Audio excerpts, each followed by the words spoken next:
Hello and welcome to the Future. I'm Charles Firth, and with me today is Dom Knight. In the future, podcasting to you on our special tech podcast. And Charles, I have some very exciting stories today. Oh yeah. Charles, you know trees. Oh yeah, trees, yeah. What if I introduced you to Trees 2.0? Oh yes, we needed Bluetooth trees. All I'm going to say to you is trees without the inconvenience of trees. We'll talk about how that could possibly be. Also, amazing news from anyone in a deep and meaningful relationship with a bot. Oh. If you have a bot who's a very special person in your life, it's really exciting news for you. And plus, I've got a little bit of news on the AI front. A bit of good news for people who want to sort of do their own AI node at home. Oh, wow. A little bit of, sort of like personalization going on in the world of AI. So much exciting stuff happening. Yeah. Let's crack straight into it. Charles. Yes. You know trees. Yes. Can you imagine what it is that is replacing the humble tree? In particular with the aim of combating air pollution. Yeah. I'm imagining something to do with shrubbery or something like that, where you have layers and layers of shrubbery, which would be more sort of carbon sinky than... So rather than having a tree, just very, very dense green stuff. No, well, the thing we're talking about is green. It's not alive, Charles. At least not in the way that a tree is. Oh, yeah. Oh, it's not alive? Well, arguably...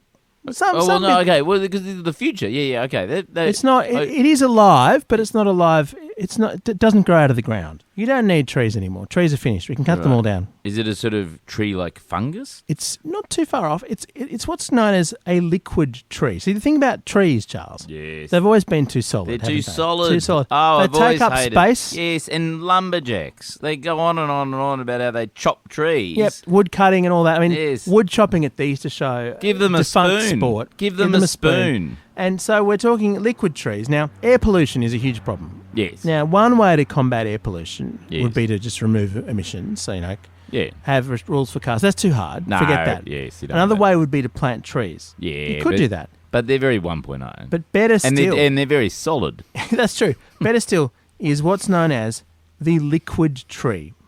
Imagine, if you will, walking down the central street, the streets in the middle of Belgrade in Serbia. Is this... Sorry, can I just step on this? This is going to be algae, isn't it? It's going to be algae. It's Well done. fucking- It is. Jesus. So imagine if instead of a tree Well, it's just an algal bloom. with its ugly... a Yes. tree, it's so ugly with the bark With its toxic... and its leaves. It's just horrible. Not good to look at. Instead, imagine a green tank. A tank, What? like a fish tank, Yeah. full of green goo. I've got a picture for you here. It's basically a fish tank Oh. full of green goop. It's like a brutalist... It's sort of like a... It's like one of those ad... Yeah, it's like one of those ad things, shell things, but it's got a green goop in it. Green goop instead of like a picture of a sexy woman. It's bright green. It's like the colour of slime. Yeah. And it's Serbia's first urban photobioreactor, Charles. It has 600 litres of water and microalgae, and they bind carbon dioxide and produce pure oxygen through the process of photosynthesis. I mean, instead of just planting a tree, which might cost $5, No. why not? This clearly costs thousands of dollars. Yes. Much better option. But does it have Bluetooth? I mean, not yet. Not yet. No. Well, that's the problem, isn't it? You need trees 3.0, don't you? Hey, Charles, the point is that microalgae are 10 to 50 times more efficient than trees in binding CO2. Oh, okay. So this little tank thing Spurts out oxygen. It does. It's equivalent to the CO2 binding capacity of 2 10-year-old trees or 200 square metres of lawn. So you could have had 2 beautiful trees in the space where this tank is, but instead you just got this tank. Tank of green slime. So if you imagine, Charles, a city where there was no trees, no lawns, but instead just giant green goopy tanks everywhere, you probably would have no CO2 emissions. That would also be because no one would want to live there. That would also help. Right. And, I mean, are they serious? Or is it an art? Is it an art installation? Good question. It could very well be. Because it sounds to me like that's a piece of rubbish. And what they're saying... a fucking piece of shit. They're saying that the goal of the liquid tree is not to replace forests, but to fill urban pockets where there's no space for planting trees. But I think they're not thinking big enough. No, yes. If you really want to cut down on carbon emissions, cut the trees down and replace them with tanks of goop. I mean, I must say, when I saw that, I thought, where would be a good place to put those things? Where? The Amazon. The Amazon, that's true. Imagine how many of the tanks you could have there. Also, I've always get thought... rid of all the trees, there'd be enough room you don't for them. need. That's right. You don't need all the trees. Yes. Knock them all down and put these things in. Also, I mean, I'm just thinking next time there's a bushfire here in Australia, rather than letting things repopulate and the gums grow again in the cycle of nature, just fucking cut them all down. Yes. Put these little tanks in. Presumably, you could also use the algae as fire retardant, couldn't you? Like, I mean, that thing's not catching on fire. No, I don't think so. Because it's liquid. You spray the fire with that algae. You could. I mean, to be fair, I can't see how water would catch on fire. No, yeah, exactly. So that's fine. It's a liquid tree. Yeah. Suck it, bushfire. You can't actually destroy it. Is there a risk that because it's producing so much oxygen that it's a bit of a fire hazard? Actually, that's true. We'll probably go woof. That's unfortunate. See, I think we should preempt this by going out. I don't know. You know the secret area in New South Wales where the Wollemi pines are? Oh, yes. Most protected trees in the country, if not the world.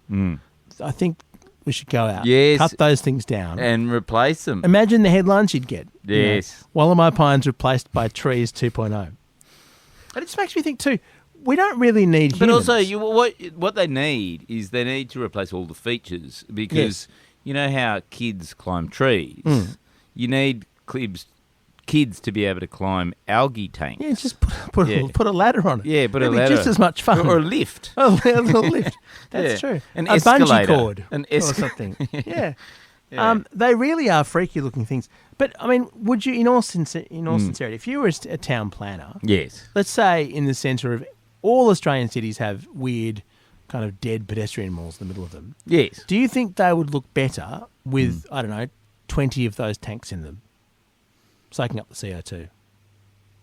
Well, no, because they're hideously ugly. But they're goop. It's a tank of goop. It really is. Yeah, but it's sort of like the slime in Ghostbusters. It is exactly like the slime in Ghostbusters. But I think if you think about shitty regional towns, you sort of go, well, they look shit anyway. So you wouldn't do it in the big cities. You just shit on the small regional towns. Oh, that's how you do all environmental things. I mean, you don't do it in the cities. Right. So to be fair, there are certainly plenty of towns that if you flatten them and just you wouldn't need any town at all. You just knock them all down, put the goop in. Yes, I think that's right. In fact, one obvious place for this is Lake Burley Griffin, one of the largest sort of human-made lakes in the country. Yes. There's no reason that couldn't be replaced entirely an algal with bloom. algal goop. Yeah. Just a giant algal bloom.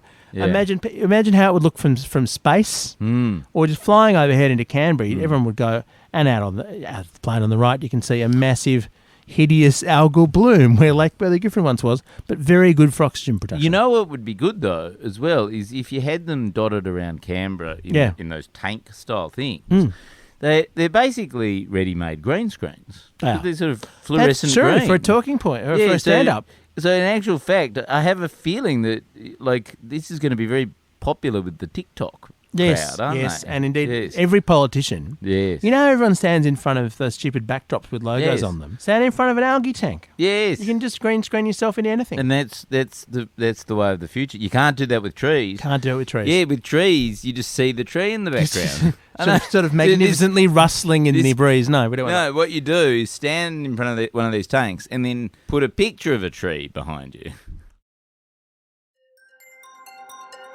So there you go. That's trees 2.0. Okay. Moving on, I want to hear what you have, Charles. What's your little slice of the future? Well, got a bit of an announcement, Doc. Oh, really? Which is that AI is going the way of the iPhone. Really? Yes. This is according to Engadget magazine. Oh, yeah. We are at the iPhone moment for AI, said this guy called Jensen Huang. Is this because who runs NVIDIA, which makes which makes GPUs, graphics cards. Right? Is this because every dipshit has one in their back pocket? Has everyone got an AI now? Well, yeah. I mean, everyone there's OpenAI's ChatGPT, then Microsoft's linked it to Bing. Google has the thing called Bard, which is like ChatGPT, except it doesn't really work properly. But isn't a Bard... Adobe. I saw Asterix. Isn't a Bard basically something that comes up with shit songs? Is that all that Google Bard No, can I do? think what happened is they asked the engine to name itself. Oh. And it thought it was saying, "Oh, I'm bad," right? Because it's really bad at doing things. But it didn't even know how to. It was so bad. It was so bad. So bad. Yeah, it's like Bard. It's really bad.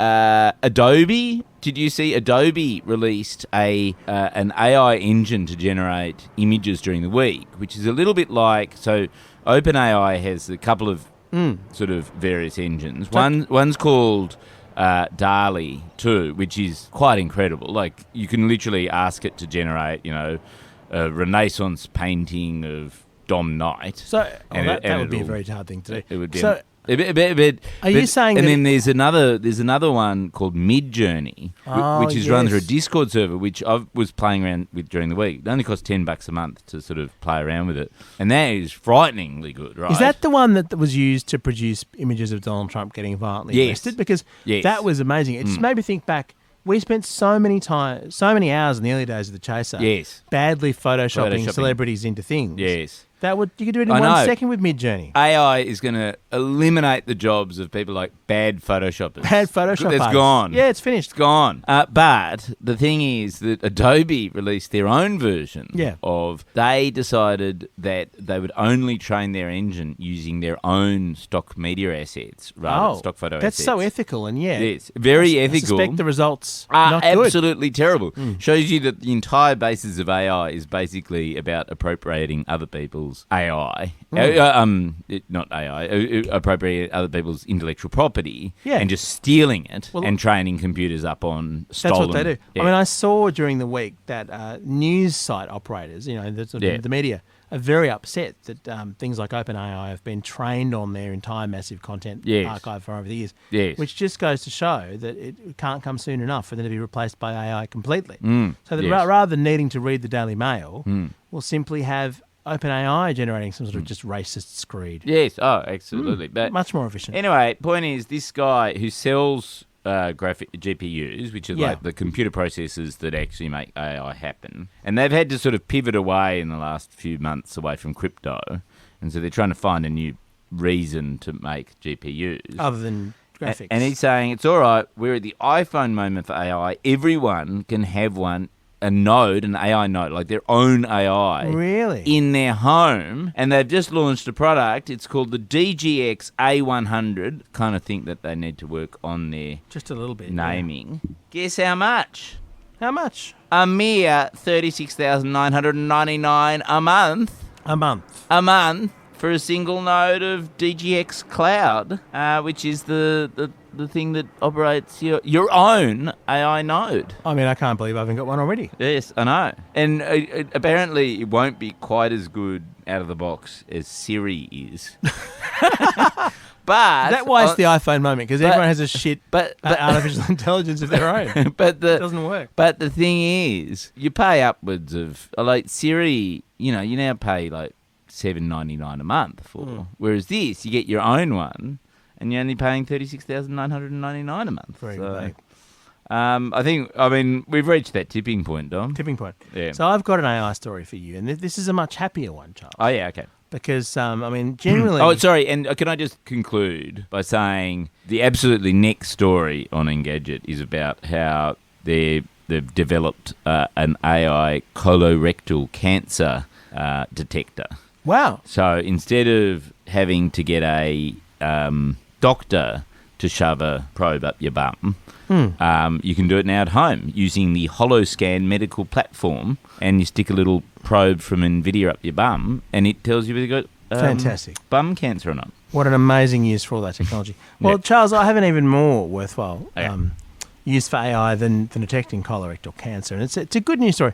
Generally, when we talk about AI, it's an ongoing and inevitable descent into a hellscape. Inevitably, yes. That's usually what as is most things. Though. AI basically destroying life as we know it. But this, Charles, this opens up possibilities. Oh, yeah. There's a company called Replica, with a K, because you can't have real words on the internet. Replica with a K, from San Francisco. They tried to replicate Replica. And it didn't work. Yeah.